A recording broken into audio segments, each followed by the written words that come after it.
Everyone, और अब हम करने जा रहे हैं अपना FOML का यूनिट 3। हम ट्राई करेंगे कि इस यूनिट को बहुत डीपली अंडरस्टैंड करें, इसके कंसेप्ट्स ग्रैब करें और जितने एग्जांपल्स हो सकता है उतने सॉल्व करें। तो आ जाते हैं हम अपने पहले टॉपिक की तरफ, जो कि है ensemble learning. So what is ensemble learning? First question, what is ensemble learning? Ensemble learning refers to a machine learning approach. तो ये एक machine learning approach है, ये एक तरीका है where several models are trained to address a common problem and their predictions are combined to enhance the overall performance. मतलब जैसे हमने individual models पढ़े हैं, SVM हो गया, naive Bayes हो गया, linear regression हो गया, इनकी खुद की कुछ कुछ weaknesses और strengths हैं, इन सबको combine करके हम एक मॉडल बनाते हैं। इन सबको इंडिविजुअली ट्रेन करने की बजाय इनको एज अ टीम ट्रेन करवाते हैं, एज अ मॉडल ट्रेन करवाते हैं और फिर उनकी प्रिडिक्शंस को कंबाइन करके एक ओवरऑल रिजल्ट क्रिएट करते हैं, जिसे हम कहते हैं, इस अप्रोच को हम कहते हैं एंसेम्बल लर्निंग। ओके, सो एक बार देख लेते हैं। The idea behind ensemble learning is that by combining multiple models each with its strengths and weaknesses, the ensemble learning can achieve better results than any single model alone. Ensemble learning can be applied to various machine learning tasks including classification, regression and clustering. So classification में भी use होता है, regression में भी use होता है और clustering में भी यूज होता है। तो जैसे हमने पहले पढ़ा था random forest, जिसमें हम बहुत सारे decision trees का इकट्ठे majority vote ले रहे थे, that can be also an example of ensemble learning. ठीक है, so classification और regression का मतलब supervised learning में तो ये यूज होता ही होता है, बट क्लस्टरिंग में भी यूज होता है, इसका मतलब ये अनसुपरवाइज्ड लर्निंग में भी यूज होता है। ठीक है, अब एक बार ये देख लेते हैं हम फिगर को। तो ये हमारा ओरिजिनल डेटा है, इसको हमने 3 सबसेट्स में डिवाइड कर दिया। मॉडल 1 को पहले सबसेट से ट्रेन करवाया, मॉडल 2 को सेकंड और मॉडल 3 को थर्ड। अब जो भी हम इसको क्वेश्चन भेजेंगे उनकी इन तीनों की कंबाइंड प्रिडिक्शन से ही हम एक आंसर जनरेट करेंगे। ओके, सो ये answer is prone to very much accurate rather than each individual model. Okay, एक बारी हम नीचे आ जाते हैं और देखते हैं कि we have a lot of terms in it. तो पहली चीज है हमारे पास बैगिंग, तो इसे हम कहते हैं बूटस्ट्रैप एडिटेशन। Okay, let's see what is it. Bagging is a technique where multiple subset of the data set are created through bootstrapping. अब बूटस्ट्रैपिंग क्या होता है? बूटस्ट्रैपिंग का मतलब होता है सैम्पलिंग विद रिप्लेसमेंट। मतलब मान लीजिए मेरे पास एक पूरी शीट थी मैथ्स के क्वेश्चंस की, ठीक है, इसमें हमारे पास है क्वेश्चन ए, बी, सी और डी। 4 तरीके के क्वेश्चन है मेरे पास। ठीक है, तो मैंने पहले बच्चे को क्या दिया? ए और बी। ठीक है, अभी मैंने क्या बनाया? इसका सबसेट बनाया है, मैंने इसको सैंपल करके दिया है। बट जब मैं ये बनाया है, ठीक है, मैंने ये बच्चे को ए और बी सॉल्व करने के लिए दिया, ये क्वेश्चंस मैंने उसे दिए बट वापस अपने डेटा सेट में रख लिए। अब जब सेकंड बच्चे की बारी आई तो मैंने उसे दिया ए एंड डी। ठीक है, इसका मतलब ये है कि हम उसे सैंपल कर रहे हैं बिना रिप्लेसमेंट के। हम मॉडल को ट्रेन करने के लिए तो दे रहे हैं बट बिना रिप्लेसमेंट के, हम उसे रिप्लेस नहीं करेंगे। Base model is often a decision tree.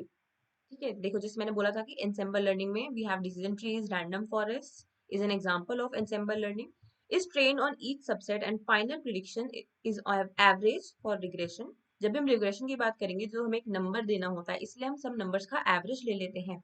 और मेजोरिटी वोट फॉर क्लासिफिकेशन, और क्लासिफिकेशन में हमें या तो बताना है यस या नो, तो हम यस या नो के लिए एक मेजोरिटी वोट बिठा सकते हैं। Of individual predictions, bagging helps to reduce variance overfitting, especially for unstable model. तो bagging क्या करता है? वेरिएंस कम करता है और ओवरफिटिंग को कम करता है अनस्टेबल मॉडल्स के लिए। अब एक बार ध्यान से देख लेते हैं, एक बार दोबारा ठीक से रन कर लेते हैं। मान लीजिए मेरे पास एक ट्रेनिंग सेट है, इसमें मेरे पास जो क्वेश्चन सेट थे वो थे वही सब ए, बी, सी और डी। मैंने पहला सबसेट दिया ए, बी। ओके, अभी एक भी हमारे पास जो मशीन लर्निंग मॉडल 1 था, हमने इसे ट्रेन करवाया ए बी पे। ठीक है, अब जब ये ट्रेन हो चुका है तो मैं ए बी को वापस अपने मॉडल में डाल, अपने डेटा सेट में डाल लूंगी, अपने जो ट्रेनिंग सेट है उसमें डाल लूंगी। और फिर दोबारा जो मेरा सेकंड मॉडल है उसको एक अपना सबसेट दूंगी। तो यहाँ पे देयर इज अ चांस कि मैं ए दोबारा ले लूं और डी दे दूं इसके साथ या कुछ और दे दूं, कि एक सबसेट बना दूं, सेकंड को दे दूं, थर्ड मॉडल में बी सी को डाल दूं। ओके, और अब ये सब अपने आप को ट्रेन कर देंगे, ऐसे ऐसे बहुत सारे मॉडल्स होंगे हमारे पास, और इन्हें हम कहते हैं, जो ये सबसेट्स हैं इन्हें हम कहते हैं बूटस्ट्रैप सैंपल्स। ओके, अब ये ट्रेन होंगे, ये सारे मॉडल्स ट्रेन होंगे और इनकी कुछ ना कुछ प्रिडिक्शन आएगी। अगर हमारे पास जो वर्किंग है वो रिग्रेशन में है, अगर हमें कोई नंबर फाइंड करना है, तो मॉडल 1 2 3 का जो नंबर जो भी इन्होंने प्रिडिक्शन दी है उनका एवरेज हो जाएगा। और अगर ये क्लासिफिकेशन है, तो मॉडल 1 2 3 ने जो प्रिडिक्शंस दी हैं, yes no yes no yes no, उनका मेजोरिटी वोट हो जाएगा। ओके, एक बार दोबारा देख लेते हैं हमने क्या किया। The process of bagging bootstrap agitation, इसका मतलब ये होता है कि हमारे पास एक डेटा सेट है जिसमें कुछ पर्टिकुलर प्रॉब्लम्स है, हमने उनके सबसेट बनाए। अभी सबसेट में जो क्वेश्चंस हैं ये रिपीट भी हो सकते हैं, ये जो डेटा सेट है ये रिपीट भी हो सकता है। ओके, तो जो ये चीज आती है ना रिपीट भी हो सकती है, this is called bootstrapping. Okay, फिर हमने क्या करना है, हमें इन सबसेट्स के थ्रू अपने लर्नर्स को लर्न करवाना है, 1 2 3 मॉडल्स को लर्न करवाना है और इनकी एक एक प्रिडिक्शन लेनी है। अब जो भी ये प्रिडिक्शन आएगी, अगर ये रिग्रेशन है तो हम इनका एवरेज ले लेंगे, अगर ये क्लासिफिकेशन है तो हम इनका मेजोरिटी वोट ले लेंगे। ओके, अब हम नीचे आ जाते हैं, हम आ जाते हैं मैक्स वोटिंग पे। जैसा कि मैंने बात करी, in this technique the final prediction is the most frequent prediction among the base models. For example, if 3 models predict class A, B, A for the given sample, the final prediction will be using max voting and class A will appear more frequently. अब इसमें वो कहना क्या चाह रहा है, वो कहना चाह रहा है कि जो हमने एक इनपुट पैरामीटर्स का जो हमने मॉडल बनाया था, ठीक है, तो मॉडल 1 ने प्रोड्यूस किया ए, मॉडल बी ने प्रोड्यूस किया, मॉडल 2 ने प्रोड्यूस किया बी, मॉडल 3 ने प्रोड्यूस किया ए, ऐसे ऐसे एन नंबर ऑफ मॉडल्स ने कुछ कुछ प्रोड्यूस करता दिया, अपना प्रिडिक्शन देते गए। ठीक है, तो सिंस यहाँ पे ए ज्यादा है, ए ए, ठीक है, सिंस यहाँ पे ए ज्यादा है, मान लीजिए और भी आगे सीक्वेंस चल रही है, ए बी ए, ओके, तो यहाँ पे हमारे पास ए ज्यादा है, इसीलिए हम मेजोरिटी वोट लेंगे ए का, और A will be the final output of the system. Okay, अब हम आ जाते हैं एक और टेक्निक पे जिसे कहते हैं बूस्टिंग। तो ये सब एनसेम्बल लर्निंग की कुछ टेक्निक्स हैं जिनके बारे में वो हमसे पूछ लेते हैं, डिफरेंशिएट करवा देते हैं। ठीक है, तो अब हम आ जाते हैं बूस्टिंग पे। बूस्टिंग क्या होता है? Boosting is a technique where base models are trained sequentially, with each subsequent model focusing on the mistakes of the previous one. Okay, so जैसे हमारे पास सुपरवाइज लर्निंग मॉडल्स होते हैं, तो हमारे पास उसके आंसर्स होते हैं, we can check that. Okay, the final prediction is a weighted sum of individual models prediction with higher weights given to more accurate model. Boosting algorithm includes, तो ये boosting की कुछ एल्गोरिदम्स हैं, but let's see what it is going to say. ठीक है, what it is saying, हमारे पास एक training set है जिसमें हमारे पास दोबारा ए बी सी और डी टाइप के क्वेश्चंस हैं। तो पहले मैंने एक सबसेट बनाया, उसमें क्या था, उसमें मैंने ए बी सी डी, मैंने चारों दे दिए। ठीक है, वीक लर्नर था और ये हमारा मॉडल 1 था। ठीक है, मॉडल 1 वीक लर्नर। अब जो इसने क्या किया, इसने जो मुझे रिजल्ट्स दिए उसमें इसने ए और बी तो सही दिया, बट सी और डी के प्रिडिक्शंस इसने क्या कर दिए, गलत कर दिए। अब जो ये फॉल्स प्रिडिक्शंस हैं, जो ये सी और डी के फॉल्स प्रिडिक्शंस हैं, ये मेरा बन जाएंगे सबसेट 2, सी और डी। अभी जाएंगे मेरे मॉडल नंबर 2 के पास। ओके, अभी मॉडल नंबर 2 क्या करेगा, कुछ कुछ अपनी प्रिडिक्शन निकालेगा। मान लेते हैं कि इसने सी सही निकाला है बट डी गलत निकाला है। ठीक है, तो अब ये डी जाएगा मेरे लास्ट लर्नर के पास और ये निकालेगा इसका ओवरऑल प्रिडिक्शन। ठीक है, अब ये हो क्या रहा है, जहाँ पे मैंने मॉडल 1 यूज किया, यहाँ पे ए बी जो था मेरा वो तो इसने सही बोल दिया, पर सी डी के क्वेश्चंस गलत कर दिए। अब ये सी डी के मॉडल्स पे जो इसने गलत किए हैं, मैंने सेकंड लर्नर को ट्रेन किया, पर जब मैंने इसे ट्रेन किया तो मैंने इसमें ज्यादा डाल दिया वो वेट, मैंने इसका वेट कर दिया इंक्रीज, कि भाई जो ये मेरा फर्स्ट मॉडल है ये सिर्फ ये दोनों ठीक कर पा रहा था और ये दोनों ठीक नहीं कर पा रहा था, जो मेरा सेकंड मॉडल है इसकी वेटेज थोड़ी ज्यादा होनी चाहिए, इसका जो ओवरऑल इम्पैक्ट है वो थोड़ा ज्यादा होना चाहिए प्रिडिक्शन में। ठीक है, तो सी और डी मान लेते हैं, इसे सी सही कर दिया, डी गलत कर दिया। ठीक है, अब जो ये डी है वो यहाँ पे गया, जैसे हमारे पास थर्ड मॉडल है। ठीक है, तो थर्ड मॉडल के पास हमने थोड़ा सा और वेट डाल दिया, कि मतलब ये जो थर्ड मॉडल है ये सबसे अच्छा परफॉर्म करता है, इसका सबसे ज्यादा इन्फ्लुएंस होना चाहिए मेरे ओवरऑल प्रिडिक्शन में। ठीक है, I hope you get the point. तो बूस्टिंग एल्गोरिथम्स होती है हमारे पास, जैसे एडा बूस्ट होती है, ग्रेडियंट बूस्टिंग होती है, एक्सजी बूस्ट होता है, तो these are popular to improve the model performance. Okay, इसमें मेन बात ये ध्यान में रखनी है कि हम सबसेट को फॉल्स प्रिडिक्शन से ही निकाल रहे हैं, और हम वेट बढ़ाते जा रहे हैं जैसे जैसे हमारे मॉडल्स हम इंक्रीज करते जा रहे हैं, नीचे नीचे वाले मॉडल्स पे सबसे ज्यादा वेट होगा, उनका सबसे ज्यादा इन्फ्लुएंस होगा over the overall prediction. Okay, अब हम एक बार देख लेते हैं बैगिंग एंड बूस्टिंग। तो बैगिंग और बूस्टिंग में बहुत बार आ जाता है डिफरेंस।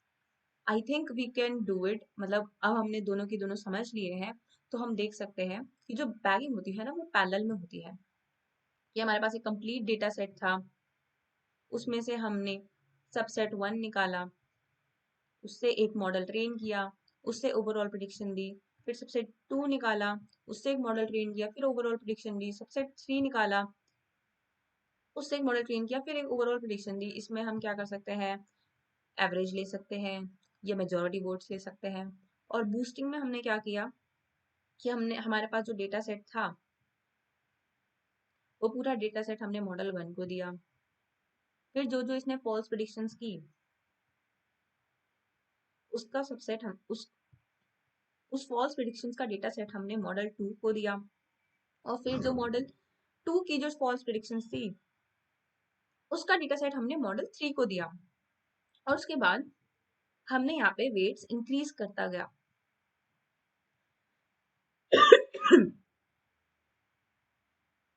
तो हमने यहाँ पे वेट्स इंक्रीज करते गए और उसके बाद एक प्रिडिक्शन निकाली। ओके,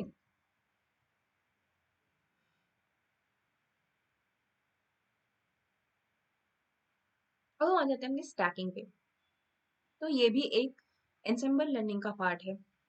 स्टैकिंग दो स्टेजेस में वर्क करता है। पहली चीज होती है बेस मॉडल्स।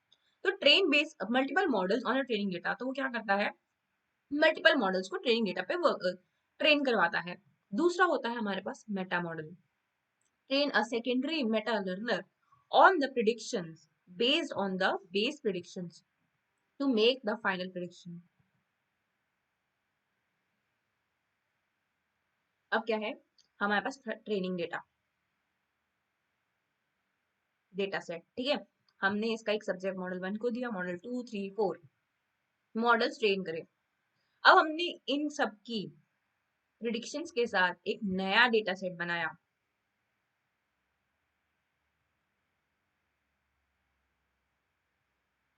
एक न्यू डेटा सेट बनाया जो हमने एक सेकंड लेवल मॉडल को दिया।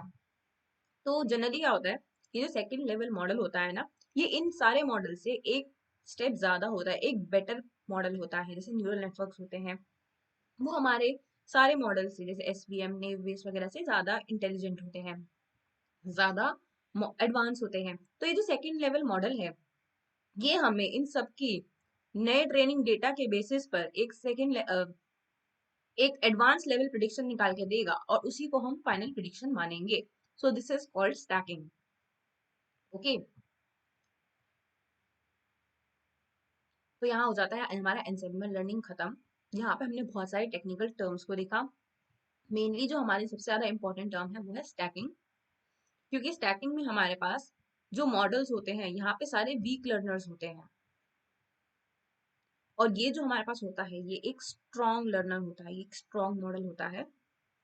ओके, और यहाँ पे एक नया ट्रेनिंग डेटा सेट क्रिएट होता है। अब हम आ जाते हैं अपने नेक्स्ट टॉपिक की तरफ। तो हमारा ये टॉपिक है डायमेंशनैलिटी रिडक्शन। सो डायमेंशनैलिटी रिडक्शन का मतलब क्या होता है? डायमेंशंस को रिड्यूस कर देना। अब जब डायमेंशंस रिड्यूस होती हैं इसका मतलब क्या है? डायमेंशंस रिड्यूस होने का मतलब है कि फीचर्स कम कर देना, या जो हमारे पास एक डेटा सेट होता है उसके कॉलम्स कम कर देना। अब कॉलम्स कम क्यों करने हैं? ठीक है, इसका एग्जांपल लेते हैं कि I want to tell my machine to detect balls. Okay, मुझे बॉल्स डिटेक्ट करने हैं। तो वो टेनिस बॉल भी हो सकती है, वो फुटबॉल भी हो सकती है, वो बास्केटबॉल भी हो सकती है। सो जो मेरे पास डेटा सेट है ना, उसमें बहुत सारे फीचर्स हैं। ठीक है, तो कौन कौन से फीचर है उसके पास? पहला फीचर तो है शेप। ठीक है, फिर है दूसरा फीचर है उसके पास कलर।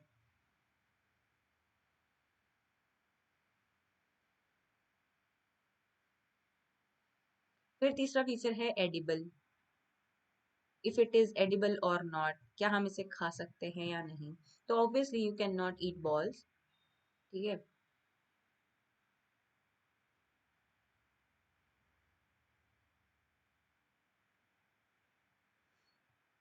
और चौथा फीचर है इसके पास साइज। ठीक है, अब अगर मैं इन अब मैं अगर बॉल को इन चारों फीचर पे ट्रेन करूं और अपनी बहुत सारे डेटा सेट पे ट्रेन करूं, तो अगर मेरे पास ऑरेंज आ जाता है, सो डू यू थिंक कि my machine will be able to understand if it's a orange और नॉट? क्योंकि पहले तो वो क्या देखेगा? पहले वो देखेगा कि शेप क्या है, शेप स्पेयर है, ठीक है। कलर क्या है? ऑरेंज है, ठीक है। एडिबल है, ठीक है। साइज है, साइज भी ठीक है। ओके, सो बेसिकली यहाँ पे बहुत सारे ऐसे फैक्टर्स हैं जिनके होने ना होने से फर्क नहीं पड़ता है, जैसे colour. Okay, we don't want कि हमारा जो मशीन है वो सिर्फ पिंक कलर की बॉल्स या ऑरेंज कलर की बॉल्स या फिर ब्लैक एंड व्हाइट फुटबॉल्स को ही जज करे। Okay, so colour is not something I need in here. ठीक है, और साइज, साइज क्या है कि आई डोंट वांट कि मेरा जो मशीन है वो सिर्फ मीडियम साइज की बॉल्स या लार्ज साइज की बॉल्स को डिटेक्ट करे। तो साइज भी हमारे लिए रेलिवेंट नहीं है, क्योंकि बॉल तो छोटी भी हो सकती है, गोल्फ बॉल भी हो सकती है, टेनिस बॉल भी हो सकती है। और इन दोनों फीचर्स की होने की वजह से पहली चीज तो मेरा डेटा सेट बहुत मेसी हो रहा है, बहुत बड़ा हो रहा है, मेरी मशीन लर्निंग मॉडल में कंफ्यूजन क्रिएट हो रही है। बट मेरा कंप्यूटेशन टाइम भी जा रहा है और मेमोरी भी जा रही है। So why not use only these two features that are really important and that's all that matters. हमें फालतू की क्लस्टरिंग नहीं, हमें फालतू की मेसी डेटा सेट पे वर्क करने पे मजा नहीं आता है। ओके, हमें अपनी कंप्यूटेशनल कॉस्ट रिड्यूस करनी होती है। So dimensionality reduction is a technique used in machine learning and data analytics to reduce the number of features or dimensions in a data set while preserving as much as relevant information as possible. अब obvious सी बात है, जो हमारे कुछ columns निकलेंगे तो कुछ कुछ इंफॉर्मेशन जाएगी, कुछ कुछ लॉस होगा, लॉस ऑफ इंफॉर्मेशन होगा। Okay, but if it is not relevant, अगर वो इंफॉर्मेशन रेलिवेंट ही नहीं है तो we should not take it, right? The advantages of dimensionality reduction, एक बार इसके एडवांटेजेस देख लेते हैं। पहली चीज आती है कि इम्प्रूव करता है मॉडल एफिशिएंसी को, कंप्यूटेशन टाइम कम करता है, स्टोरेज नीड्स को कम करता है, removes noise and redundancy, helps eliminate irrelevant features और correlated features. Okay, enhances visualization, high dimensional data interpretable in 2D और 3D। अगर बहुत सारे डायमेंशंस होते हैं तो हम उसको विजुअलाइज नहीं कर सकते हैं, बट अगर हम उनको कंपैक्ट कर देंगे या उन कुछ कुछ डायमेंशंस को हटा देंगे, डायमेंशनलिटी रिडक्शन लगा देंगे, तो हम उसको विजुअली भी इंटरप्रेट कर सकते हैं, हम देख सकते हैं कि what is going in the background of machine. Okay, फिर आता है प्रिवेंट्स ओवरफिटिंग। ओवरफिटिंग का जिसे हमने देखा कि हम नहीं चाहते कि हमारा मशीन बॉल्स और एग में या फिर ऑरेंज में कंफ्यूज हो, किसी भी स्पेयर शीट में स्पेयर चीज में कंफ्यूज हो। इसे कहते हैं ओवरफिटिंग और अंडरफिटिंग कंडीशंस, जो हमने पहले भी पढ़ी हैं। Reducing the features that can improve model generalisation, better data compression helps to store and process data more efficiently. Okay, अब हम आ जाते हैं इसके डिसएडवांटेजेस पे। ऑब्वियस सी बात है, हर चीज के डिसएडवांटेजेस भी होते हैं, एडवांटेजेस होंगे तो डिसएडवांटेजेस भी होंगे। पहली चीज आती है loss of information. Important data में be lost affecting the models, अगर हमने ध्यान से चूज नहीं किए तो हमारी कुछ ज्यादा इंफॉर्मेशन लॉस हो सकती है जो हम नहीं चाहते। Interpretability issues, transform features are hard to understand, मान लो कि उसने दो फीचर्स को कंबाइन करके एक नया फीचर बना दिया और we as a human are not able to understand, क्योंकि मशीन तो अपने लेवल पे कहीं ना कहीं कर लेगी mathematically, but we are not able to understand, तो हम इसे इंटरप्रेट नहीं कर पाते। ओके, कंप्यूटेशनल कॉस्ट, कुछ कुछ मेथड्स होते हैं जो डिमेंशनैलिटी रिडक्शन के होते हैं, जो डिमेंशंस को रिड्यूस करने के लिए होते हैं, but they are very costly and resource extensive, उनमें बहुत ज्यादा एनर्जी लगती है, बहुत टाइम लगता है, कंप्यूटेशनल कॉस्ट बहुत ज्यादा लगती है। फिर आ जाता है हमारे पास ओवरफिटिंग रिस्क, हो सकता है कि हमने जो नए फीचर्स लिए वो क्या कहते हैं पुअर जनरलाइजेशन को इंट्रोड्यूस करवा दे, कि मतलब वो सिर्फ एक स्पेसिफिक टाइप के बॉल्स को जज कर पा रहा है, सिर्फ बास्केटबॉल्स को जज कर पा रहा है, बेसबॉल बॉल बेसबॉल बॉल को जज नहीं कर पा रहा है, गोल्फ बॉल्स को जज नहीं कर पा रहा है, टेनिस बॉल्स को जज नहीं कर रहा है, सिर्फ एक ही पर्टिकुलर बॉल को जज कर पा रहा है। Parameter sensitivity requires careful tuning, हो सकता है कि आपने कुछ गलत पैरामीटर्स निकाल दिए, इसलिए बहुत ज्यादा केयरफुल होना होता है पैरामीटर सिलेक्ट करते टाइम। ओके, तो एक बार ये लाइन पढ़ लेते हैं। Curse of dimensionality in machine learning arises when working with high dimensional data leading to increase computational complexity, overfitting, and spurious correlations. So sometimes they ask you to tell the curves of dimensionality in machine learning.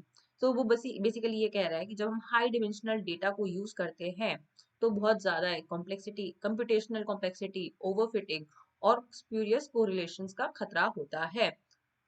इसका मतलब हमें डिमेंशनैलिटी reduction करनी चाहिए। Okay, सो हम आते हैं डिमेंशनैलिटी reduction techniques पे।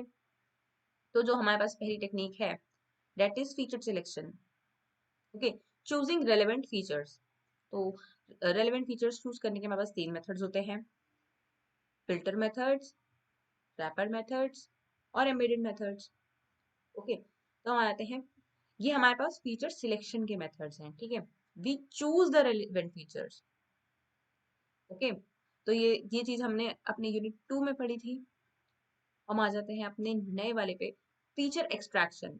तो फीचर सिलेक्शन तो हमने पढ़ लिया अपना, हम पढ़ते हैं फीचर एक्सट्रैक्शन। फीचर एक्सट्रैक्शन क्या होता है? Creating new features from previously existing features, ठीक है। तो इसमें हमारे पास तीन एल्गोरिथम्स हैं, ठीक है। पहली चीज आ गई है प्रिंसिपल कंपोनेंट एनालिसिस, पीसीए। ये क्या करता है? कन्वर्ट करता है कोरिलेटेड फीचर्स को इनटू अनकोरिलेटेड प्रिंसिपल कंपोनेंट्स। फिर आता है हमारे पास यू मैप, ठीक है। अब बेसिकली ये सब हमारे पास एग्जांपल्स है, ऑटो एनकोडर्स, ठीक है। अब ये क्या करते हैं? बेसिकली मान लीजिए मेरे पास हाइट है एक बच्चे की, height,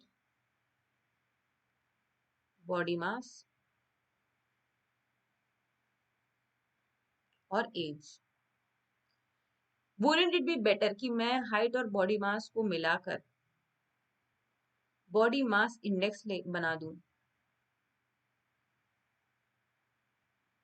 it will be a better approach कि अगर मैं इन दो कॉलम्स को इकट्ठे इन दो कॉलम्स को इकट्ठे कंबाइन कर दूं और एक नया कॉलम बना लूं, that would be better in processing कि चाइल्ड हेल्दी है या नहीं, उसकी बीएमआई मैच कर रही है या नहीं,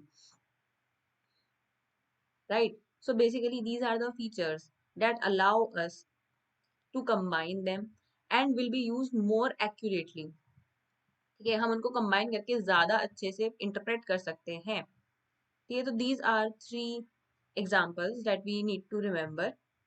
ओके, अब आ जाते हैं अपने के मीन्स पर।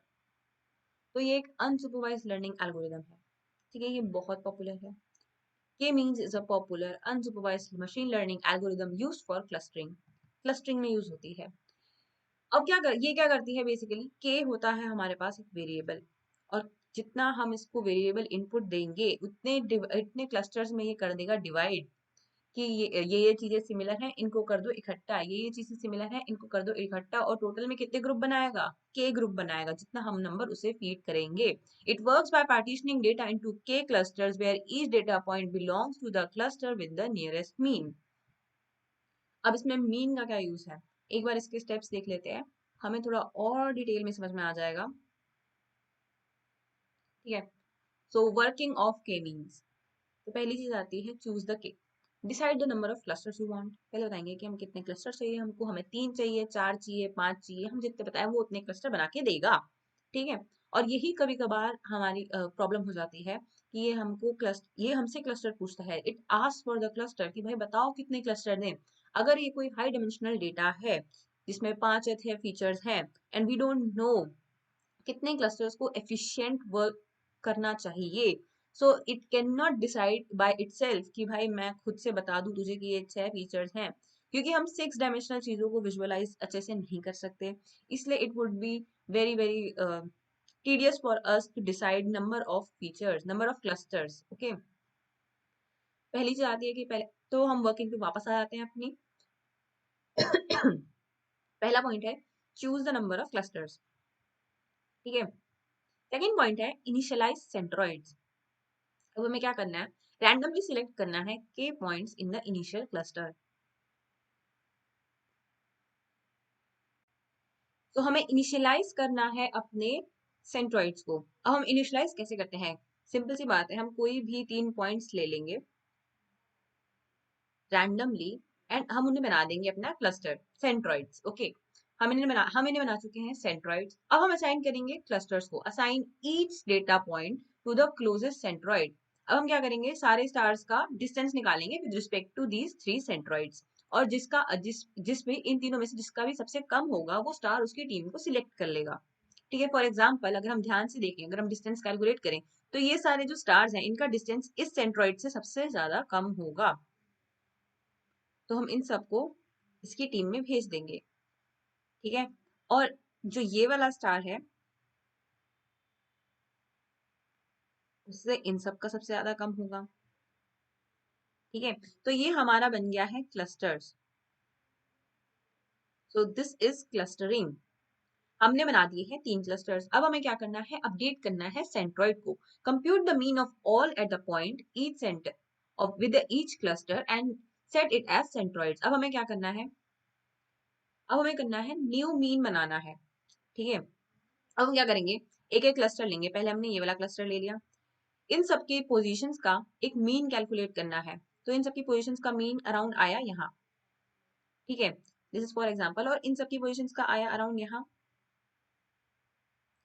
इसका आया अराउंड यहाँ। तो ये हमारे पास हो गए नए सेंट्रॉइड्स। अब हम क्या करेंगे, हम अपने एग्जिस्टिंग क्लस्टर्स को कर देंगे इरेज, और अब हम करेंगे दोबारा क्लस्टरिंग। ठीक है। तो इस बार जो टीम बनी इसकी, वो बनी यहाँ, इसकी बनी यहाँ,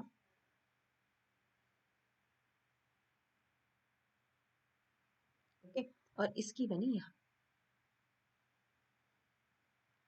तो अब हम क्या करेंगे, अब हम दोबारा वही स्टेप्स रिपीट करेंगे। तो दोबारा रिपीट किया तो ये यहाँ बना, दोबारा रिपीट किया तो ये यहाँ बना, दोबारा रिपीट किया तो ये यहाँ बना। ओके, तो हमने इनको रिपीट किया और दोबारा क्लस्टरिंग करी। बट जब हमने देखा कि इस बार जब हमने इनको दोबारा क्लस्टरिंग करी तो सिमिलर क्लस्टर्स बने, वही क्लस्टर्स बने, और इसके बाद सेंट्रॉइड अपडेट नहीं होगा क्योंकि this is the mean position. अब वो अपनी पीक ऑप्टिमाइजेशन पे आ चुका है। So then we will know that we have to stop our algorithm and we have reached our final results. ठीक है, जो कि काफी इसके बहुत सिमिलर है। Okay, so when we do it manually हमें बहुत ज्यादा टाइम लग रहा है, बट जब मशीन इसे करती है, जब मशीन एवरेजेस मीन्स वगैरह कैलकुलेट करती है, तो वो it computes it at a very high speed and we don't have to wait that much. Okay, तो एक बार दोबारा देख लेते हैं हमने क्या किया। सबसे पहले हमने किया चूज के, हमने नंबर ऑफ क्लस्टर डिसाइड किए, उसके बाद इनिशियलाइज किया सेंट्रॉइड्स को, कोई भी 3 रैंडम पॉइंट्स को, उसके बाद असाइन किया क्लस्टर्स को। ओके, सबका डिस्टेंस कैलकुलेट किया, जो सबसे पास में लग रहा था उसको उसकी टीम में भेज दिया। उसके बाद हमने अपडेट किया। हमने अपडेट किया, कैसे अपडेट किया, हमने मीन पॉइंट्स को अपडेट किया। हमने ईच क्लस्टर का एक मीन पॉइंट लिया, हमने सब ईच क्लस्टर का एक मीन पॉइंट लिया और उसको अपडेट किया। उस क्लस्टर में, उस टीम में जितने भी स्टार्स थे उन सबका एक बीच का टीम पॉइंट लिया। ओके, उसके बाद हमने ये स्टेप्स को रिपीट किया। तो अब हम करने जा रहे हैं के मीन्स का न्यूमेरिकल। एक बार क्वेश्चन पढ़ लेते हैं।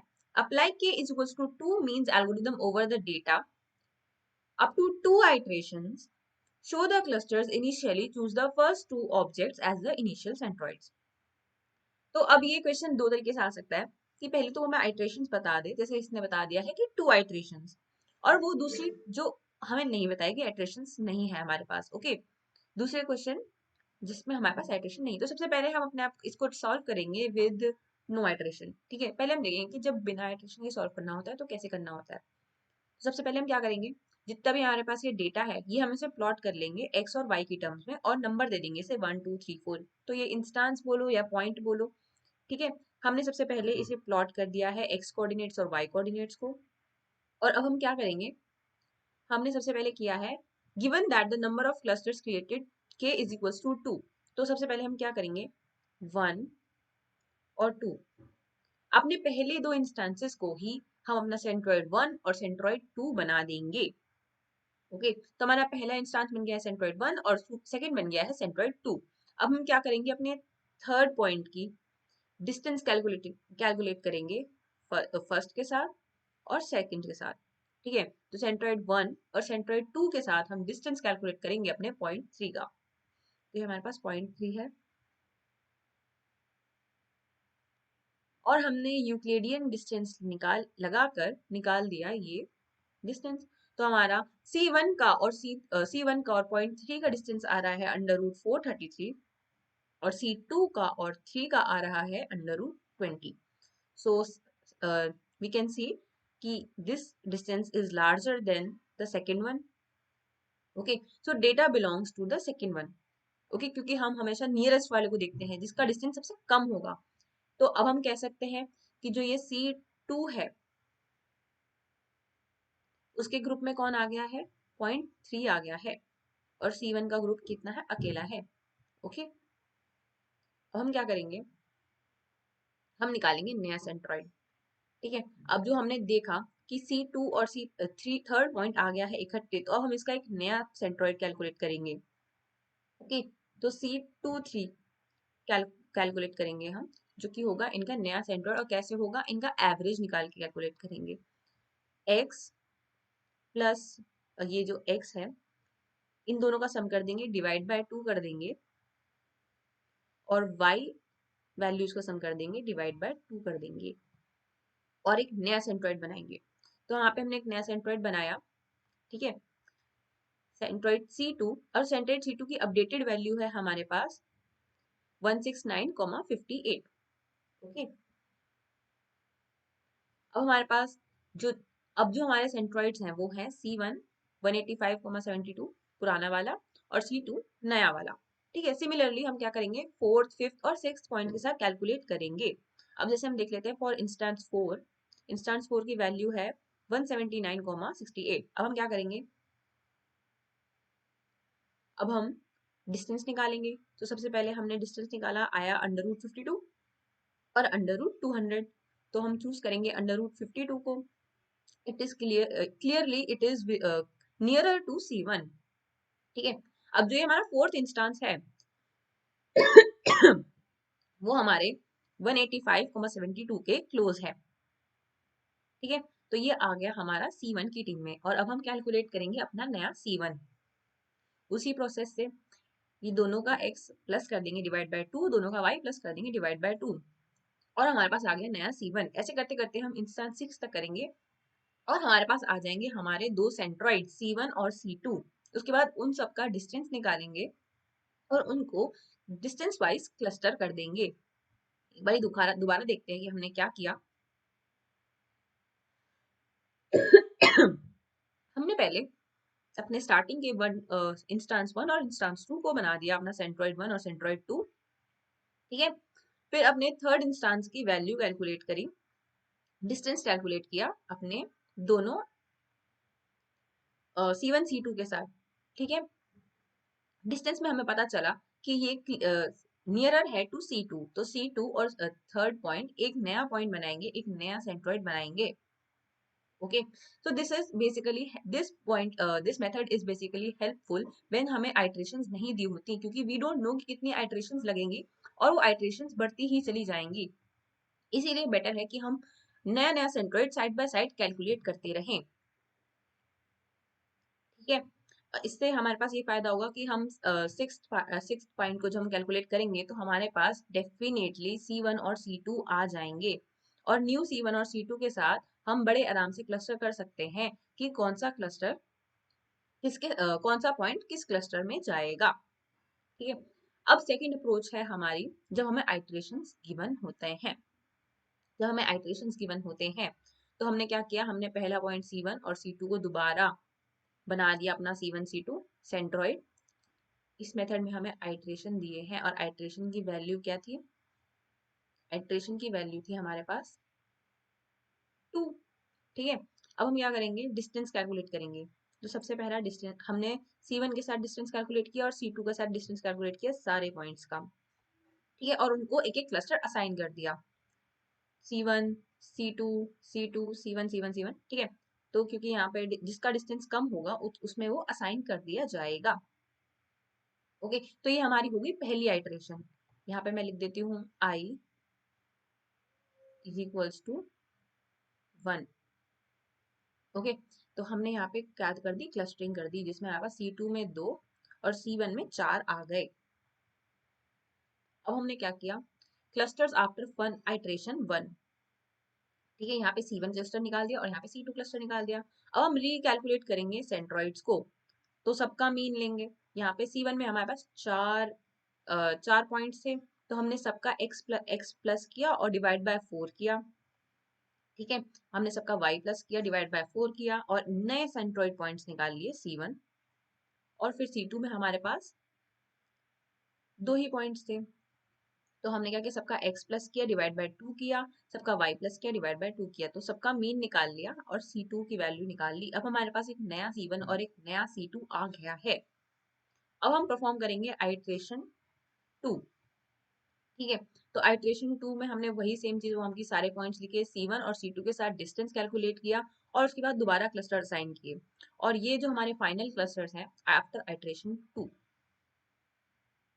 ठीक है, यहाँ पे हमारे पास आइट्रेशन गिवन थी, इसलिए हम ये वाला मेथड ज्यादा प्रेफर करेंगे, बट जहाँ पे हमें आइट्रेशन गिवन नहीं होती उसमें हम पहला मेथड प्रेफर करते हैं, क्योंकि it would be very simple कि हमें पता होगी 6 बारी करने पे आंसर आ जाएगा। अदरवाइज हम आइट्रेशन पे आइट्रेशन परफॉर्म करते रहेंगे। ओके, अब आ जाते हैं अपने सी मीन्स की तरफ। तो C means usually refer to fuzzy C means which is a soft clustering algorithm that allows data points to belong to multiple clusters with different degrees of membership। अब हमारे पास आती है सॉफ्ट क्लस्टरिंग एल्गोरिथम क्या होता है। तो हमारे पास दो तरीके की क्लस्टरिंग एल्गोरिथम्स होते हैं, सॉफ्ट क्लस्टरिंग एल्गोरिथम और हार्ड क्लस्टरिंग एल्गोरिथम। जो हमने भी पीछे के मीन्स पढ़ा वो था एक हार्ड क्लस्टरिंग एल्गोरिथम। तो हार्ड क्लस्टरिंग एल्गोरिथम क्या करता है, वो या तो यस या नो परफॉर्म करता है। ठीक है, तो 0 1 की पार्ट में रहता है, जिसमें 0 नो होता है, 1 यस होता है। ओके, तो या तो जो मान लीजिए कि मेरे पास एक बॉल है। ठीक है, अब वो पिंक है या ब्लू है। ओके, तो यहाँ पे आ जाता है 0 और 1। ठीक है, पिंक है तो 0, ब्लू है तो 1। ठीक है, या तो वो पिंक हो सकती है या तो वो ब्लू हो सकती है। ओके, बट जो सॉफ्ट क्लस्टरिंग एल्गोरिदम होती है वो हमें अलाउ करती है कि एक ही ऑब्जेक्ट मल्टीपल क्लस्टर्स का पार्ट बन सकता है। इसका मतलब ये है, जो मेरी बॉल है वो या तो पिंक है या तो ब्लू है, तो वो इसमें एक प्रोबेबिलिटी डाल देती है कि भाई 0.3% प्रोबेबिलिटी है कि वो पिंक है और 0.7% प्रोबेबिलिटी है कि वो ब्लू है। ठीक है, तो ऑब्वियस सी बात है कि इन प्रोबेबिलिटीज का सम हमेशा 1 होता है, और इसे हम कहते हैं डिग्रीज ऑफ मेंबरशिप। ठीक है, it is an extension of के मीन्स।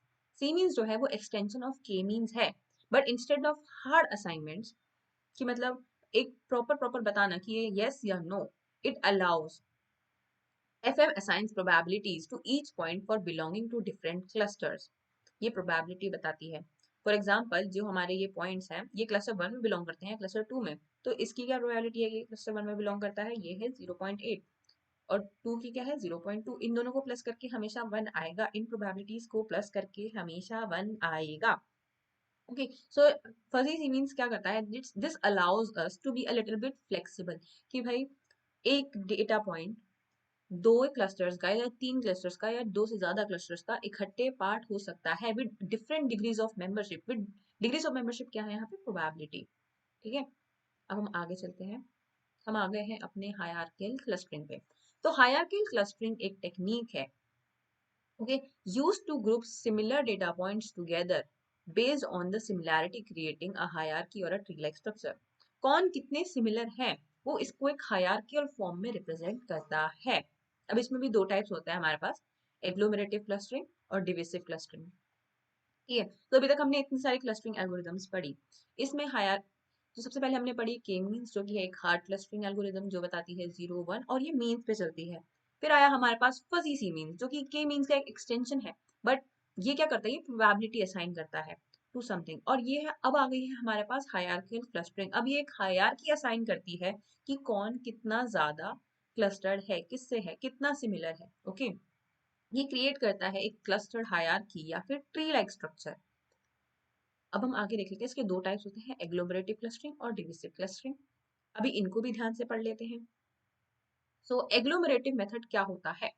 तो एग्लोमरेटिव मेथड यूज करता है एक बॉटम अप अप्रोच को। ठीक है, बॉटम से up, bottom up approach. Bottom up algorithms treat data as singleton clusters outside and then successively agglomerate the pairs of clusters until all the clusters have been merged into a single cluster that contains the all data। क्या कहना चाह रहा है ये? इसका मतलब ये है कि ये जो सारे पॉइंट्स है ना हमारे पास, ये सब एक सिंगल क्लस्टर है। तो हमारे पास कितने क्लस्टर हुए? 1 2 3 4 5 6। हमारे पास 6 डिफरेंट क्लस्टर्स हैं यहाँ पे, नेम्ड एज PQRSTU। ओके, अब हमारे पास 6 क्लस्टर्स हैं। अब हम इन 6 क्लस्टर्स को क्या करेंगे, हम 6 क्लस्टर्स को कंबाइन करेंगे। तो डिपेंडिंग अपॉन कौन कितना सिमिलर है, कौन किसके ज्यादा पास है, कौन किससे ज्यादा रिलेटेबल है, सबसे पहले हम क्या करेंगे, पी और क्यू को मिला देंगे, क्योंकि सबसे पास है पी क्यू को मिला देंगे। ठीक है, उसके बाद हम किसको मिलाएंगे, हम यू टी को मिला देंगे क्योंकि ये सबसे ज्यादा पास है। ठीक है, यू टी के बाद जब हमने यू टी को मिला दिया और ये एक सिंगल पॉइंट बन गया, तो ये एस के ज्यादा पास है। ठीक है, फिर हमने किसको मिला दिया, आर को भी इसके ग्रुप में मिला दिया, और एट द एंड मैंने इन सबको इकट्ठे मिला दिया। तो this is called agglomerative method. सबसे पहले हम सबसे पास पास पास पास वालों को मिलाते रहेंगे, उसके बाद उनका जो क्लस्टर है उनसे पास पास वाले क्लस्टर्स को मिलाते रहेंगे, और क्लस्टर्स का बनाते बनाते एक पूरा क्लस्टर बना देंगे जिसमें सारे डेटा पॉइंट्स होंगे, और इसका बनाते हैं हमें डेंडोग्राम। अब ये डेंडोग्राम कैसे बनता है, तो सबसे पहले हम क्या करेंगे, सबसे पहले हमने क्या किया, हम एक बार दोबारा देख लेते हैं। हमने सबसे पहले सारे सबको एक इंडिपेंडेंट क्लस्टर माना था, तो हम क्या करेंगे, हम नीचे आ जाते हैं। ठीक है, हम क्या करेंगे, सबसे पहले अपने सारे इंडिपेंडेंट क्लस्टर्स को लिख देंगे, P Q R S T और U। ठीक है, और हमने सबसे पहले क्या किया था, हमने सबसे पहले किया था P और Q को कंबाइन। तो हम क्या करेंगे, सबसे पहले P और Q के ऊपर एक छोटा ब्रैकेट लगा देंगे कि ये दोनों कंबाइन हो चुके हैं। फिर हमने किया था U और T को कंबाइन, तो T और U को कंबाइन कर देंगे। फिर हमने S को इनके साथ कंबाइन किया था, फिर हम एस को इनके साथ कंबाइन कर देंगे। तो कंबाइन करने के लिए हम एक ब्रैकेट लगाते रहेंगे, ओके, उल्टा ब्रैकेट।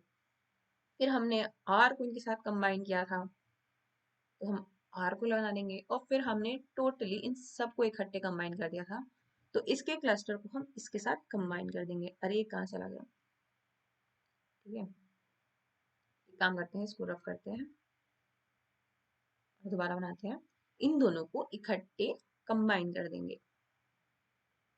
दोबारा चलेंगे, कोई बात नहीं। ठीक है, तो ये हमारा डेंडोग्राम बन गया जो कि इसके काफी सिमिलर है।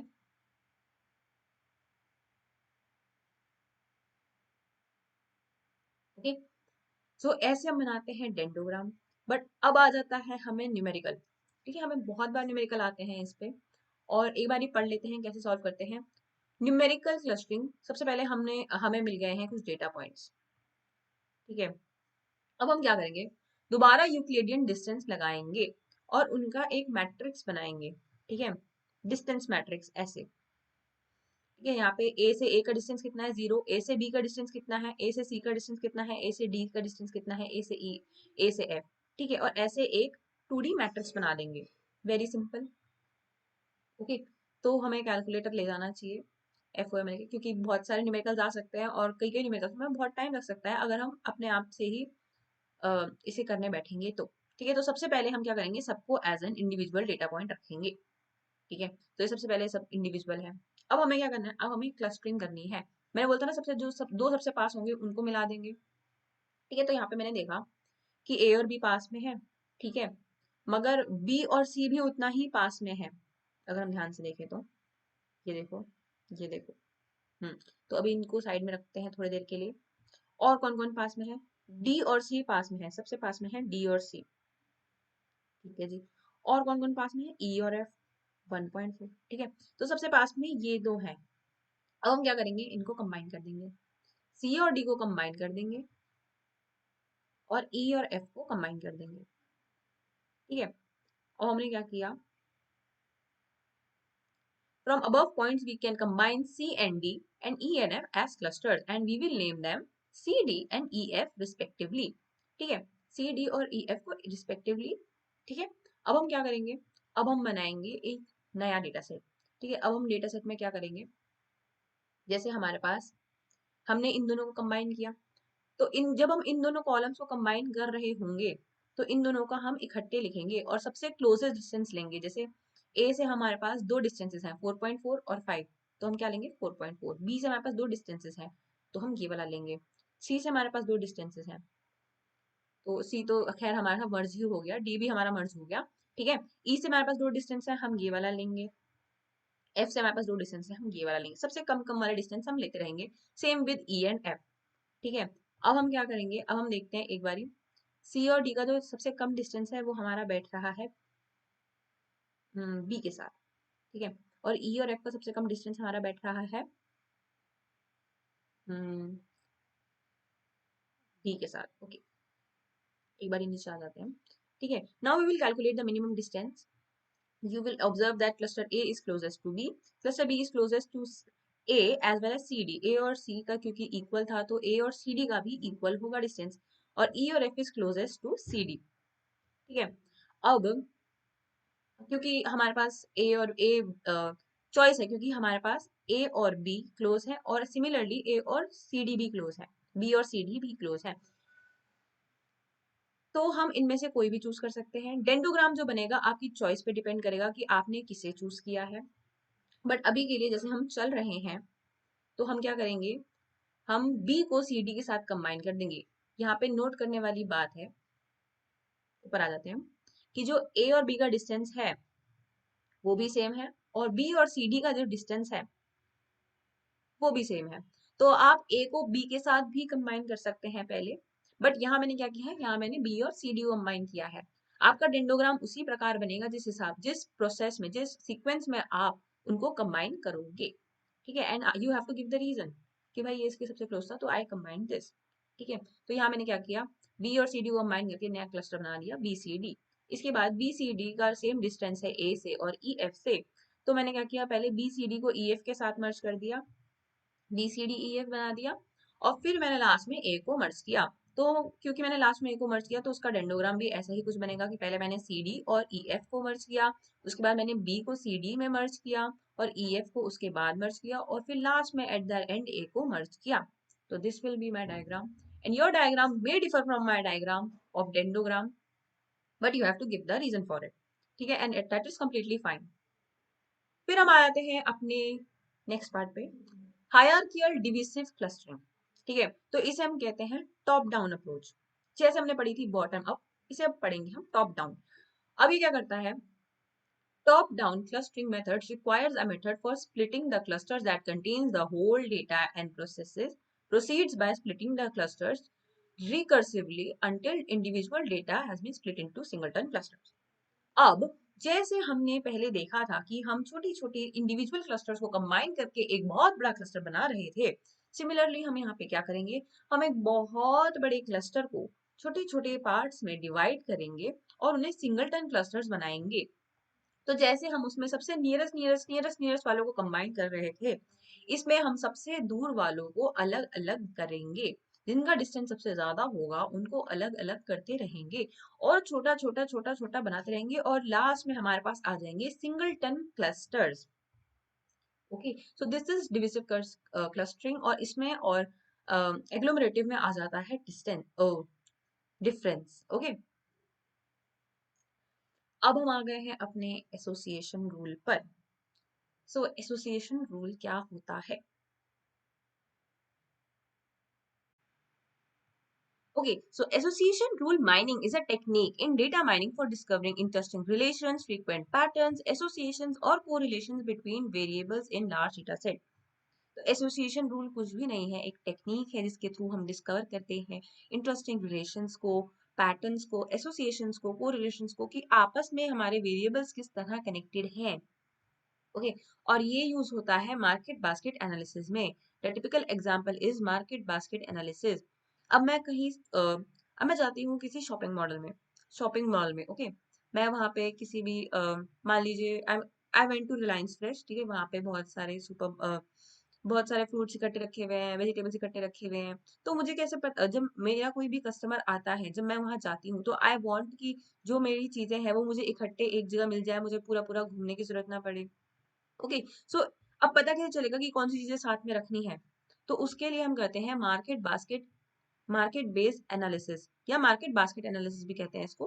Okay, so market based analysis is one of the key techniques used by large relations to show associations between items. Okay, it allows retailers to identify relationship between their items that people buy together frequently. Okay, so for example, मैंने लिया milk. Okay, मैंने मैंने shop से purchase किया milk. तो what is the probability कि मैं milk के साथ चिप्स लूंगी? आई थिंक ज्यादा प्रोबेबिलिटी नहीं है। But what is the probability कि मैं मिल्क के साथ ब्रेड लूंगी? ठीक है, या फिर बिस्किट लूंगी? तो ब्रेड और बिस्किट की probability is comparatively higher than the chips. Okay, तो क्या मेरे मिल्क के साथ, जहां मेरा मिल्क बिक रहा है, वहां पे उसके साथ बिस्किट और ब्रेड भी रखने चाहिए? एग्जैक्टली रखने चाहिए। तो ये सब चीजें हमें पता कैसे चलेगा? वो हमें एसोसिएशन रूल से पता चलेगा। सो यहाँ पे इफ ए देन बी, इसका मतलब if I purchase jam then I will purchase bread. Okay, so if element is called antecedent and then element is called consequent. Okay, इसे याद रख लेना है। उसके बाद हम आ जाते हैं अपने रूल इवेल्युएशन पे। तो इसमें भी कुछ कुछ चीजें होती हैं जिसका हमें ध्यान रखना है। पहली चीज होती है सपोर्ट। तो सपोर्ट क्या होता है? Percentage of transactions that include both A and B. अगर दो चीजों की बात हो रही है, ए और बी, दो आइटम की बात हो रही है, तो वो दोनों साथ में कितनी बार आए, कितने ट्रांजैक्शंस में वो साथ थे, उसे हम कहेंगे सपोर्ट। इसका फॉर्मूला क्या है? P frequency of A comma B upon time, या बोलूं P A intersection B, probability of A intersection B. Okay, फिर आ जाता है मेरे पास confidence. How often the rule has to be found to be true. अब मैंने रूल बना दिया कि ए के साथ बी को रखो, ए के साथ बी जाएगा ही जाएगा। तो उसका मैं कॉन्फिडेंस निकालूंगी कि कितनी बार ये रूल जो है वो सही गया है। तो इसमें क्या आएगा? Frequency of A comma B, that is P probability, अगर मैं ऐसे बोल सकती हूँ, probability of A union B. ठीक है, probability of A union B upon probability of A. ठीक है, this is similar as frequency of A comma B upon frequency of A. अभी एक न्यूमेरिकल सॉल्व करेंगे तो थोड़ा थोड़ा आसान हो जाएगा कि कैसे करना है। ठीक है, अब हम आ जाते हैं a priori एल्गोरिदम पे। So a priori algorithm is a foundational method in data mining used for discovering frequent items and generating association rules. अब ये हमारी एल्गोरिदम है जो हमें हेल्प करती है फाइंड करने में कि कौन कौन से आइटम्स फ्रीक्वेंटली साथ में सेल आउट होते हैं, कौन से को रिलेटेड है। Its significance lies in the ability to identify relationships between items in large data set which is particularly valuable in market basket analysis. Okay, तो ये मार्केट बास्केट एनालिसिस में बहुत ज्यादा यूजफुल होती है, और एक बार से करके देख लेते हैं, एक बार से अप्लाई करके देख लेते हैं। तो अब यहाँ पे हमारे पास आ जाता है question. The set of items milk, bread, cookies, eggs, butter use 20% for minimum support value. अब हमने क्या किया है? पहले हम अपना डेटा सेट देखेंगे। ठीक है, हमारे डेटा सेट में क्या बोला है उसने बोला है 20% मिनिमम सपोर्ट वैल्यू, तो मिनिमम 20% होना चाहिए, उससे ज्यादा भी हो सकता है। ठीक है, तो सबसे पहले हमने देखा कि आइटम्स को कैसे नेम कर रखा है, मिल्क 1, ब्रेड 2, ठीक है, ये सब नंबरिंग दे रखी है, और हमारे पास है ट्रांजैक्शन आईडी और items purchase. Transaction ID 101, milk bread eggs, transaction ID 102, milk और जूस। तो ये टोटल कितनी आईडीज हैं, दीज आर 10 ट्रांजैक्शंस, और यहाँ है हमारे पास आइटम परचेज। ओके, अब हम क्या करेंगे, सबसे पहले हम देख स्टेप 1 है हमारा, अंडरस्टैंड करेंगे डेटा सेट को, कि हमारे टोटल ट्रांजेक्शन है 10 और मिनिमम सपोर्ट था 20%। तो 20% ऑफ 10 कितना होता है, 20% ऑफ 10 होता है 2 ट्रांजेक्शन। ओके, तो मतलब मिनिमम 2 ट्रांजेक्शन में आना ही चाहिए पर एक आइटम को, हर एक आइटम को मिनिमम 2% 2 ट्रांजेक्शन में आना चाहिए। और फिर हम बनाएंगे एक टेबल जिसमें मिल्क ब्रेड कुकीज एग्स की ट्रांजेक्शन लिखी होंगी, नंबर ऑफ ट्रांजेक्शन लिखा होगा। नंबर ऑफ ट्रांजेक्शन को हम कहते हैं सपोर्ट काउंट। ओके, तो मिनिमम सपोर्ट कितना होना चाहिए, 2, और हमारे पास सबका ही 2 से ज्यादा है। ओके, यहाँ पे हमारा सपोर्ट सबका ही 2 से ज्यादा है, तो मतलब सारे ट्रांजेक्शन क्या है, फ्रीक्वेंट है। अब हम इनके बनाएंगे पेयर। ओके, अब हम बनाएंगे इनका कॉम्बिनेशन, और उसके बाद दोबारा काउंट करेंगे सपोर्ट काउंट, कि ये दोनों साथ में कितनी बार आ रहे हैं। तो मिल्क और ब्रेड 4 बार, 3 बार, हमने ऐसे करते करते मिल्क और ब्रेड 4 बार, मिल्क और एग 3 बार, ब्रेड और एग 3 बार, मिल्क और जूस 1 बार, बटर बटर और जूस 1 बार, कुकी और बटर 1 बार। तो ठीक है, एक एक वालों को हम क्या कर देंगे, एलिमिनेट कर देंगे, जितने भी 2 से कम होंगे, क्योंकि हमारा मिनिमम सपोर्ट वैल्यू कितना निकला है, 2 निकला है, हम उसे 2 से नीचे वालों को हम खत्म कर देंगे। अब हमारे पास बचे ये 3। ओके, अब हम क्या करेंगे, इन तीनों के आपस में हमारे पास क्या बचा, मिल्क ब्रेड, मिल्क एग और ब्रेड एग। अब इसमें हमारे पास तीन कितने कंपोनेंट्स हैं, हमारे पास 3 कंपोनेंट्स हैं, मिल्क एग और ब्रेड। ओके, अब हम इसके 3 3 के बनाएंगे, तो 3 का हमारे पास एक ही डेटा सेट बनेगा। अब हम क्या करेंगे, इसका सपोर्ट काउंट करेंगे, इसका भी सपोर्ट 3 आ रहा है, तो ये भी फ्रीक्वेंट है। ओके, तो अब हमारे पास कितने फ्रीक्वेंट निकले, हमारे पास निकले milk bread, milk egg, bread egg और मिल्क ब्रेड और एग। ठीक है, ये हमारे पास निकले हैं टोटल फ्रीक्वेंट आइटम्स, की मतलब भाई ये होते हैं इकट्ठे बिकते हैं। ठीक है, फ्रीक्वेंट। अब हम आ जाते हैं नीचे, हमें एक और चीज बोली है, कैलकुलेट द कॉन्फिडेंस। अब हमें इसमें कॉन्फिडेंस निकालना है, तो कॉन्फिडेंस का फॉर्मूला हमने देखा था, confidence support A union B upon support A.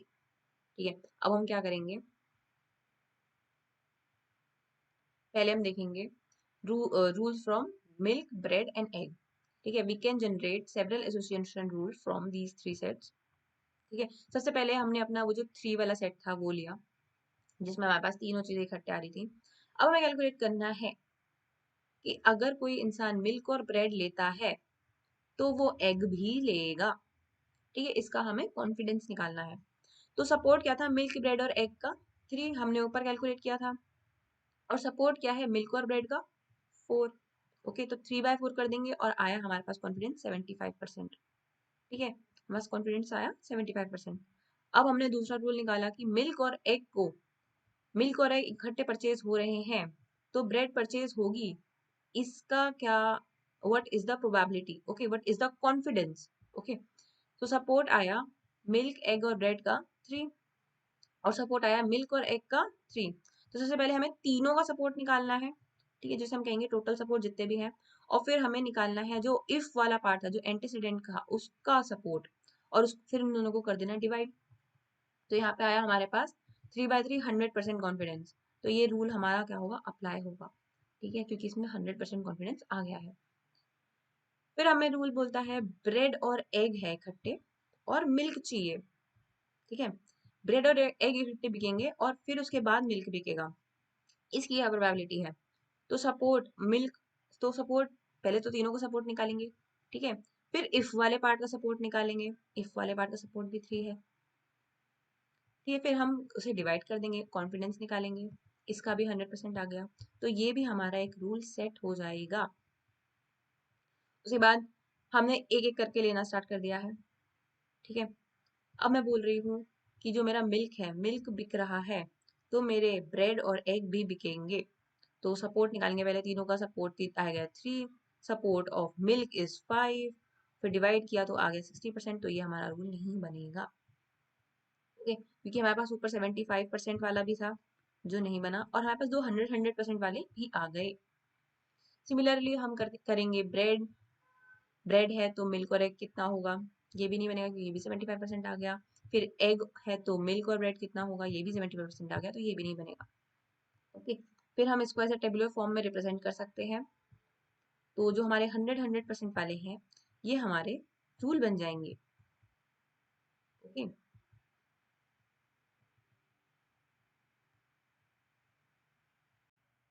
so we are studying about Markov model. So what is a Markov model? Markov model is a stochastic probabilistic method that predicts the future state of a system based on only current state, not past history. वो कहना क्या चाह रहा है? Markov model एक probabilistic model है। Okay, it is based on probability, but यहाँ पे स्टोकेस्टिक का मतलब क्या होता है? It contains random variables. Okay, so ये हमारे जो कीवर्ड्स हैं, जैसे stochastic, probabilistic, random variable. Okay, और ये प्रिडिक्ट करता है फ्यूचर की स्टेट को of a system based on only of its current state, not past history. Okay, so basically वो क्या कह रहा है कि वो एक फ्यूचर की स्टेट को प्रिडिक्ट करेगा based on the current state of a system. Okay, it follows a Markov property. The future is independent of past given the present. ठीक है, तो इसका ध्यान में रखना है, we should know Markov property. Markov property क्या कहती है? वो कहती है कि जो फ्यूचर आएगा वो इंडिपेंडेंट है पास्ट का, जो पीछे कुछ भी हुआ उसके इंडिपेंडेंट है, बट वो डिपेंडेंट है किस पे? अपने प्रेजेंट पे, इस करंट स्टेट पे. ठीक है, एक एग्जांपल ले लेते हैं. फॉर एग्जांपल हम फुटबॉल खेल रहे हैं और आई नीड टू गोल. ठीक है, और मैंने एक बॉल को किक मारी. ओके, सो अब बॉल गोल में जाएगी या नहीं जाएगी इज कंप्लीटली डिपेंडेंट अपॉन कि मैंने बॉल को किक कैसे मारी करंट टाइम में. ठीक है, it does not depend upon past कि मैं उसे कहाँ से भाग के लेके आई, किससे टैकल किया, किसे मैंने डिफेंड करके बॉल लेकर आई, but it only depends upon current moment कि मैंने बॉल को कहाँ मारा, किस डायरेक्शन में मारा, कितनी फोर्स के साथ मारा. ओके, और सामने क्या है? करेंट स्टेट पे, सिर्फ करेंट स्टेट पे. ओके, हम आ जाते हैं अब नीचे.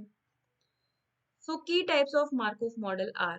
So key type of Markov model, पहले आता है हमारा मार्कोव चेन जो सिंपलेस्ट है, फिर आ जाता है हमारा Markov hidden hidden Markov model, और फिर आ जाता है मार्कोव डिसीजन प्रोसेस. ठीक है, अब एक बार ही पढ़ लेते हैं मार्कोव चेन को. The sequence of possible events where the probability of each event depends on only on the state attained in previous events. ठीक है, तो a state of possible events, a sequence of possible events where probability of each event depends on the state attained in the previous event. अब वो क्या कह रहा है? वो ये कह रहा है कि Markov chain is used in chain sequences. ठीक है, लाइक ऐसी सीक्वेंस जिसमें चेन बन रही हो. चेन बन रही हो कैसे? फॉर एग्जाम्पल आज आज का दिन है हमारा सनी. ठीक है, कल का दिन है हमारा रेनी. फॉर एग्जाम्पल डे 1 में क्या था? सनी. डे 2 में क्या हो गया? रेनी. और डे 3 क्या रहा? क्लाउडी. ठीक है, तो ये एक सीक्वेंस बन रही है, डे 1 से डे 2, डे 2 से डे 3. तो this is all a sequence. Okay, so Markov chain यही कह रहा है कि जब भी कोई सीक्वेंस आएगी तो we use Markov chain. It can be discrete. ठीक है, डिस्क्रीट हो सकती है, जैसे टाइम स्टेप 1 2 3, और कंटिन्यूअस. डिस्क्रीट और कंटिन्यूअस में क्या डिफरेंस होता है? डिस्क्रीट का मतलब होता है 1 2 3. ठीक है, या तो 1 होगा पूरा 1. ठीक है, जैसे हम कहते हैं डे 1, हम आधा नहीं ले सकते दिन को. ठीक है, और कंटिन्यूअस क्या होता है? कंटिन्यूअस जैसे टेम्परेचर. ठीक है, एक टेम्परेचर की रेंज होती है, उसमें कहीं भी लाई कर सकता है at any point, continuous range होती है. ठीक है,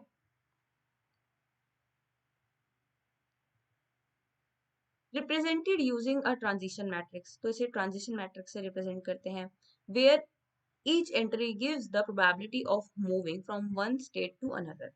Okay. अब यहाँ पे एग्जाम्पल डिस्कस कर लेते हैं. A weather system with states, यहाँ पे सनी, क्लाउडी, रेनी. ठीक है, वही 3 एग्जाम्पल जो भी हमने देखे. If it's sunny today, the probability of being cloudy और rainy tomorrow is based on only today's weather. So इसका मतलब पास्ट में क्या हुआ इससे कुछ फर्क नहीं पड़ता कि मेरे 3 दिन से बारिश आ रही है, 4 दिन से बारिश आ रही है, आज दोबारा सूरज आ गया, इससे कुछ डिपेंड नहीं करता. सिर्फ आज का वेदर देख के डिपेंड करता है कि कल बारिश होगी या रेनी क्लाउडी होगा. ठीक है, एक बार इसका न्यूमेरिकल सॉल्व कर लेते हैं. ठीक है, example problem. Let's say we have a Markov chain modelling weather with two states, sunny and rainy. The transition probability matrix is this. मतलब अगर सनी है और अगर डे 1 सनी है तो डे 2 के सनी होने की प्रोबेबिलिटी 0.8 है. अगर डे 1 सनी है तो डे 2 के रेनी होने की प्रोबेबिलिटी 0.2 है. अगर ऑलरेडी रेनी है तो सनी होने के अगले दिन सनी होने की प्रोबेबिलिटी है 0.3. अगर ऑलरेडी रेनी है और अगले दिन रेनी होने की प्रोबेबिलिटी है 0.7. ठीक है, तो हम समझ गए हैं कि ये मैट्रिक्स क्या इंडिकेट कर रहा है. Okay, if it's sunny today, मतलब वो क्या कह रहा है, ले लेते हैं डे 1, आज का दिन. ठीक है, ये टुडे है और ये क्या है, सनी है. What is the probability that it will be Sunny in 2 days. ठीक है, तो 2 दिन के बाद कौन सा आएगा तो यहाँ पे आ गया डे 2 और डे 3. तो उसने किस चीज की प्रोबेबिलिटी मांगी है, उसने प्रोबेबिलिटी मांगी है कि जो हमारा डे 3 है वो भी सनी है. ठीक है, तो हमारा जो डे 1 है टुमारो. अब डे 1 जो है, जो डे 2 है, आज हमारा था डे 1 सनी, डे 2 है हमारा, हमें नहीं पता क्या है. ठीक है, यहाँ पे बेसिकली टुमारो लिखा है तो थोड़ा सा हो सकता है कि दिक्कत हो, तो मैं यहाँ पे इसको कर देती हूँ डे 0 क्योंकि ये आज का दिन है. देखो, इसको हम रीनेम कर देते हैं. ठीक है, इसमें क्योंकि यहाँ पे टुमारो में डे 1 लिखा है तो मैं टुमारो में डे 1 कर देती हूँ और डे 2 यहाँ पे कर देती हूँ और टुडे को कर देती हूँ डे 0. ठीक है, तो अब वो कह रहा है कि डे 1 तो सनी भी हो सकता है और रेनी भी हो सकता है ना, वी हैव चॉइस.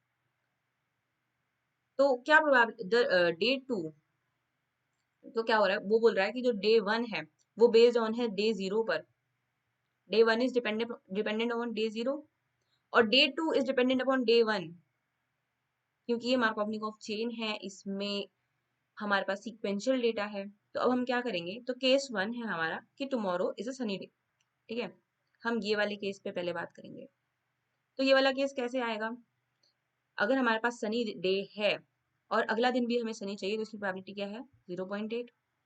ठीक है, अब हम बोल रहे हैं कि यहाँ से भी हमें दोबारा सनी चाहिए तो इसकी प्रोबेबिलिटी क्या है, दोबारा 0.8. ठीक है, तो हम क्या करेंगे 0.8 मल्टीप्लाई बाय 0.8. ठीक है, तो सनी अगेन की प्रोबेबिलिटी क्या आएगी 0.8 इंटू 0.8 0.64. ठीक है, अब हमारे पास दूसरा केस आया है कि आज सनी है, कल रेनी हो जाए और परसों दोबारा सनी हो जाए. ठीक है, तो आज सनी है और कल रेनी हो जाए की प्रोबेबिलिटी है 0.2. तो यहाँ पे आ गया 0.2. और रेनी है, रेनी के बाद दोबारा सनी आ जाए, रेनी के बाद दोबारा सनी आ जाए की प्रोबेबिलिटी है 0.3. तो हम इन दोनों को मल्टीप्लाई कर देंगे, है ना, तो आएगा 0.2 इंटू 0.3 0.6. ठीक है, अब ये दो हमारे पास दो डिस्टिंक्ट केसेस आ गए हैं, 2 केसेस. तो फाइनल प्रोबेबिलिटी निकालने के लिए हम इनको क्या करेंगे, हम इन्हें प्लस कर देंगे, है ना.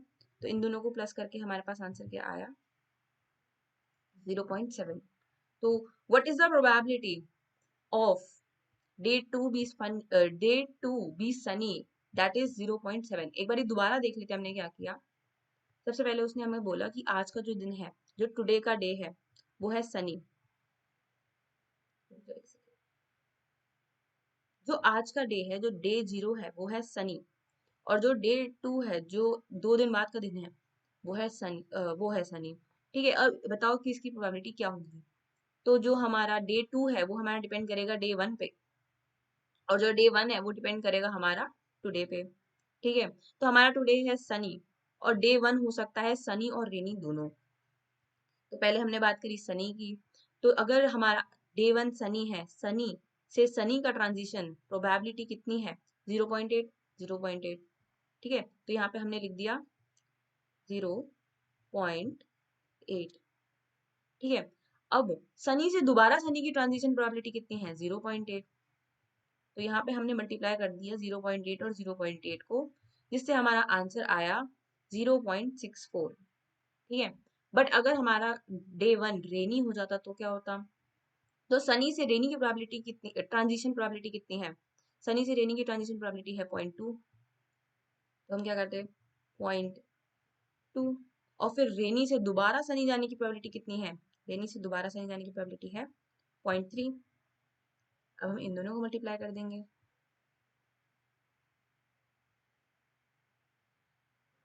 और क्योंकि ये दो डिस्टिंक्ट केसेस हैं हमारे पास प्रोबेबिलिटी के, तो हम इन दोनों को प्लस कर देंगे। तो हमारे पास क्या आया? 0.64 प्लस 0.06। अब इन दोनों को हम प्लस कर देंगे तो हमारे पास आया 0.7। ठीक है, तो हमारी सनी होने की प्रोबेबिलिटी कितनी है? 0.7। अब हम आ गए हैं हिडन मार्कोव मॉडल पे। ठीक है, तो हिडन मार्कोव मॉडल क्या है? The state is not directly visible, but the outputs, the observations, dependent on the state are visible. तो इसको हमें क्या ध्यान में रखना है कि हिडन का मतलब क्या है? हिडन का मतलब यह है कि हमें स्टेट नहीं पता है, कि हमें पता नहीं है कि सनी है, क्लाउडी है या रेनी है। बस हमें पता है ऑब्जर्वेशन क्या है। ऑब्जर्वेशन क्या हो सकती है कि लोगों ने क्या कहते हैं, हाफ स्लीव टी शर्ट पहन रखी है, लोगों ने रेन कोट पहन रखा है, लोगों ने अम्ब्रेला ली रखी है। अब अम्ब्रेला तो सनी में भी ले सकते हैं, और जब ज्यादा तेज धूप होती है, और रेन में भी ले सकते हैं। तो इनकी कुछ कुछ प्रोबेबिलिटीज असाइन होती हैं। Okay, the common application is speak recognition, bio informatics. ठीक है, पार्ट ऑफ स्पीच टैगिंग। तो ये चीजें हैं, क्योंकि सीक्वेंस में मार्कोव मॉडल जो है वो सीक्वेंस में डील करता है। ओके, तो स्पीच रिकॉग्निशन जो सेंटेंस का स्ट्रक्चर होता है वो उसके पहले वाले वर्ड पे डिपेंड करता है, कंटेक्स्ट पे डिपेंड करता है। बायो इन्फॉर्मेटिक्स जो डीएनए सीक्वेंसेस होती हैं वो आपस में डिपेंड करती हैं, सीक्वेंस में डिपेंड करती हैं। ओके, तो इसका क्या स्ट्रक्चर होता है? इसका स्ट्रक्चर होता है कि कुछ कुछ हिडन स्टेट्स होंगे आपके पास। जैसे हमने मान लो वेदर है सनी, रेनी और क्लाउडी। ठीक है, और अब हमारे पास क्या है? हमारे पास ऑब्जर्वेबल आउटपुट्स है। ऑब्जर्वेबल आउटपुट क्या है? नॉर्मल क्लोथ्स, रेन कोट और अम्ब्रेला। ठीक है, और हमारे पास क्या है? Transition probabilities between the hidden states. ठीक है, तो इनमें क्या ट्रांजिशन हो रहा है, इनकी कुछ प्रोबेबिलिटीज होंगी हमारे पास, और एमिशन प्रोबेबिलिटीज होंगी from hidden states to observations. कि व्हाट इज द प्रोबेबिलिटी कि सनी है और अम्ब्रेला उड़ रखी है, मान लो 0.2। व्हाट इज द प्रोबेबिलिटी कि सनी है और रेनकोट पहन रखा है? तो इसमें हम ले लेते हैं 0.1। व्हाट इज द प्रोबेबिलिटी कि सनी है और नॉर्मल क्लोथ्स पहने हैं? तो इसकी प्रोबेबिलिटी आ जाएगी 0.7। ओके, सो ऐसे हमारे पास जो प्रोबेबिलिटीज होंगी जो हिडन स्टेट से ऑब्जर्वेशन के टूवर्ड्स होंगी वो होंगी एमिशन प्रोबेबिलिटीज। बट जो ट्रांजिशन प्रोबेबिलिटीज होंगी कि आपस में ही स्टेट्स ने ट्रांजिशन किया है, वो होंगी हमारी ट्रांजिशन प्रोबेबिलिटीज। ओके, सो हिडन स्टेट्स हमें पता नहीं है कि ये स्टेट्स कितना ज्यादा फ्रीक्वेंटली चेंज हो रही हैं, कितनी प्रोबेबिलिटी हो रही है इनकी। Okay, this that's why these are called hidden states. Okay, अब हम आ गए हैं मार्कोव डिसीजन process पे। So, a Markov decision process refers to a stochastic decision making process that uses mathematical framework to model decision making of a dynamic system. तो इसमें हमारे पास क्या कीवर्ड है? हमारे पास ये कीवर्ड है कि दोबारा ये स्टोकेस्टिक है, स्टोकेस्टिक रैंडम वेरिएबल। ओके, यहाँ पे मैं लिख देती हूँ रैंडम।